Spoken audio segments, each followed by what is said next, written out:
Hi,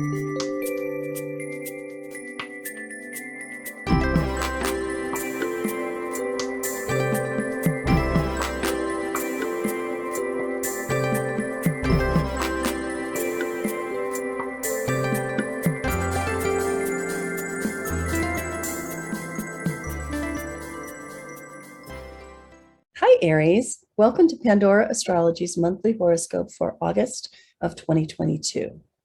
We are the astrologers of Pandora Astrology. I'm Jamie Kale Miller. I'm in Berkeley, California. I'm Julia Mikos in San Francisco, California.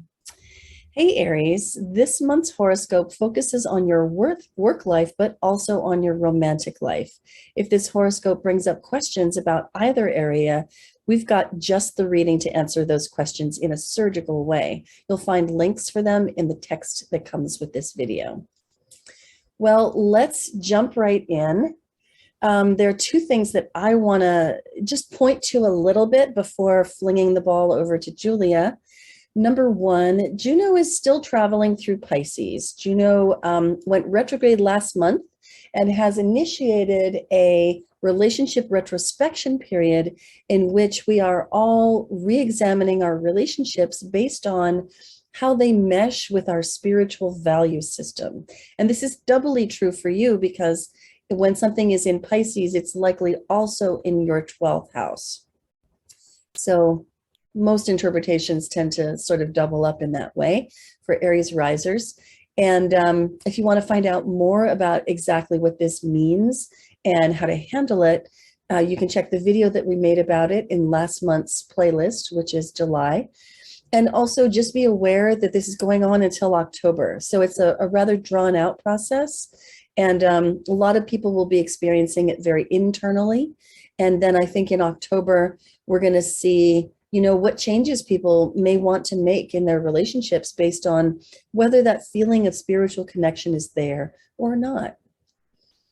The other thing that I want to point to is that Uranus is going retrograde this month. It starts out the month here in Taurus going direct, and long about the 24th, Uranus goes retrograde. Right there, boom. And Uranus is traveling, it's really on a 7-year journey going through your second house of finances. So it's bringing its characteristic disruption, but also innovation to your financial arena in terms of your own money, not the money that you invest or share with others, but just stuff that's yours. So this isn't about investments, but it might be about a disruption to your income, and also potentially a sort of a breakthrough in your income too. And there may be like an inflection point, a decision point, a pivotal day that happens when Uranus goes retrograde or within a week surrounding that. And that day is August 24. Hey, Julia, what's up with Mercury, Venus, and Mars for the Aries of the world? Well, lots of things going on, Aries. We'll start with Mercury. Mercury represents your mind in astrology, and he moves around pretty fast around the zodiac. And every month he might be in a different house, and that really shows you where your mind is most preoccupied that month. So for the first few days of August, Mercury is in your 5th house. And I really went over this transit in a lot more depth in our last month's video. So check those out if you want a refresher on that. But the 5th house is actually the most fun house in the zodiac. It represents fun, play, games, your children, dating, all that good stuff.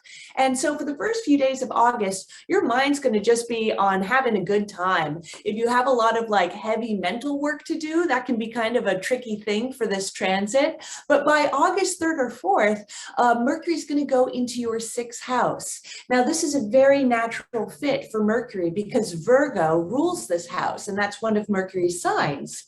So the 6th house, it's a work house, a service house. It's all about organizations. It's your to-do list. It's your routines, your rituals.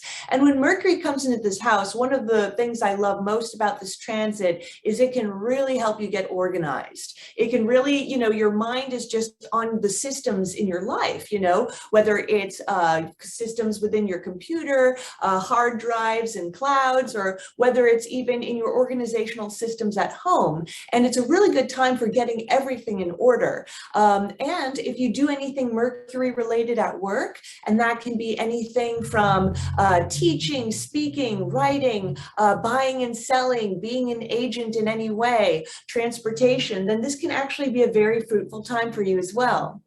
And then I'll say a few things about Venus. She's the planet of love and beauty. Everyone loves to hear about Venus for that reason. And she starts the month in your fourth house of home.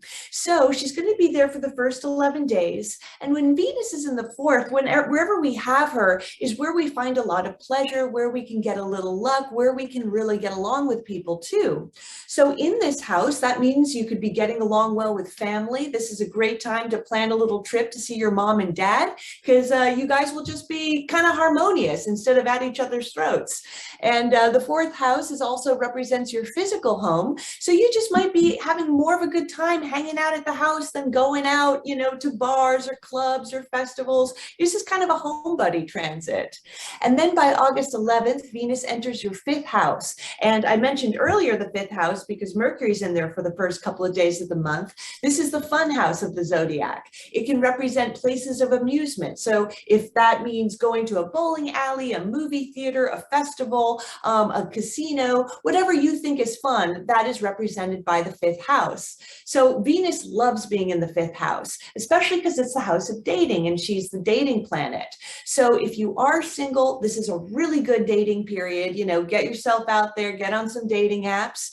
And if you're in a relationship, then this is a time of like the couples who play together, stay together, you know, find a way to sort of have fun with your partner. It can really, really refresh and renew your relationship. And if you do have any children, then this can be a lovely time for getting along with them too. Now, I will say a few things about Mars. Mars is a little bit of a trickier planet than the other two I just mentioned.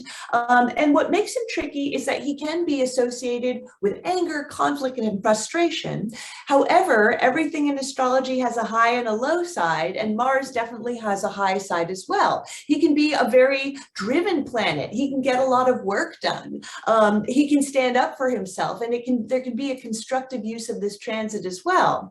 So at the beginning of the month, Mars starts in your second house. That is the house of your finances, you know, the money that you earn. It's also the house of your possessions, all of the things that help support you in this world. And it can also rule your values too.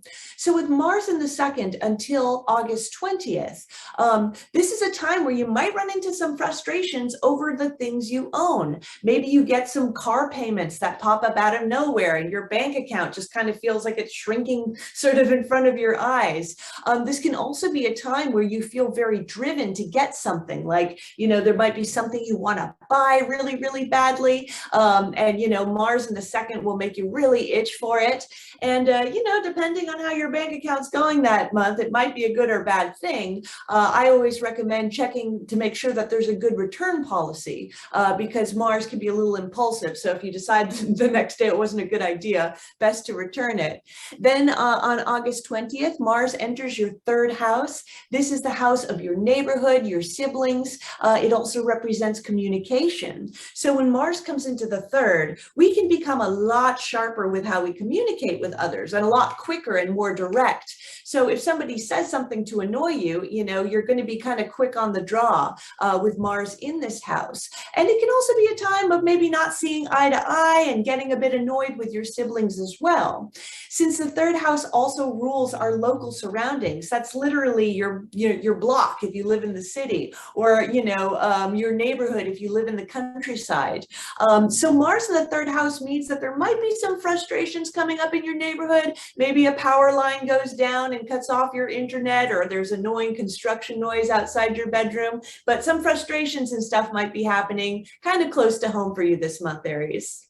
Yeah, that could definitely go on. So back to earlier in the month on the 11th, when we have the first of this month's two moons, which is a full moon in Aquarius, landing right here in your 11th house of tribe and community, groups and friends. Also a house that I like to think of as a laboratory, full of brainstorming and new ideas, innovation. And Saturn is traveling through this house for you over a 2.5 or so year period. And it's really maybe kind of putting the clamp down on your genius, cramping your style, if you will, but also maybe bringing you friendships and social connections and even business connections, networks that are more serious, or with people who are of an age difference, like friendships and connections characterized by mentoring. So Saturn, the 11th house, isn't a bad thing in and of itself, although Saturn can make you work for what you get there. But I think that there's a very big theme here about networking and doing the work to expand your network, whether that's personally or professionally. And this is a theme that's embedded right into this moon. The dilemma between the sun and the moon is me versus the group. How do I know who I am? How do I relate with the group? Do I fit in? Do I not fit in? And there may be some harsh realities that come out during this moon about like, maybe I don't really fit in, or maybe this isn't the group for me. Then there's a square with Uranus, which I think intensifies these particular themes. So this moon is happening around the 11th, and there may be events that pertain to these things I'm saying in the days surrounding the 11th. So then the next thing that happens is that the sun, which has been traveling along through Leo in your 5th house of self and identity and creativity and fun, moves out into your 6th house, enters the sign of Virgo right here on August 23rd. And so this is a change of season, as we Western tropical astrologers like to call it. The signs are seasons. And so as the sun enters the 6th house, this is the beginning of a season of work and putting in an effort, organizing your life, both personally and professionally.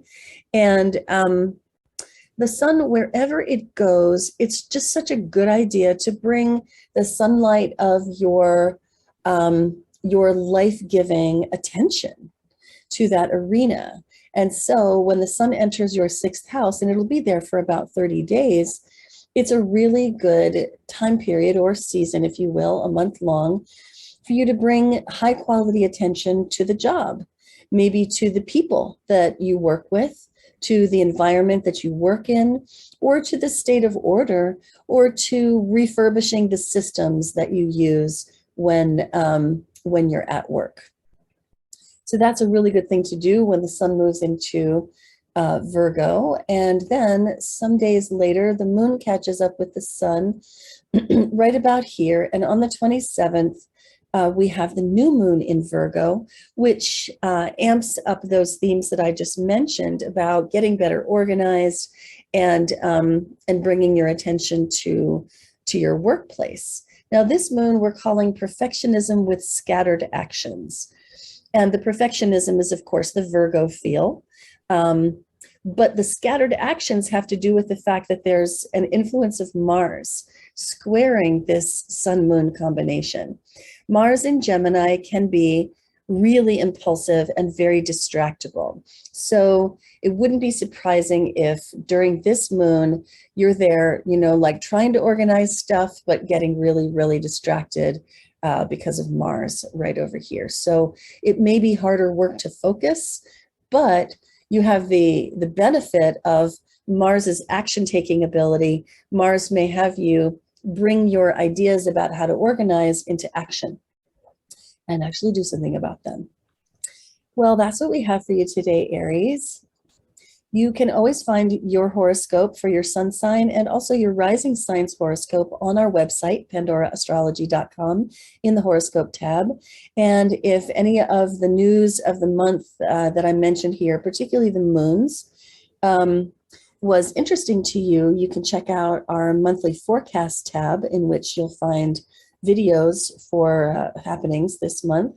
And if you are interested to have that reading that I spoke of at the beginning of this video, then you can check out the readings tab and you can actually get yourself into Julia's or my calendar. And until next time, we'll see you around the cosmos. Bye. Bye.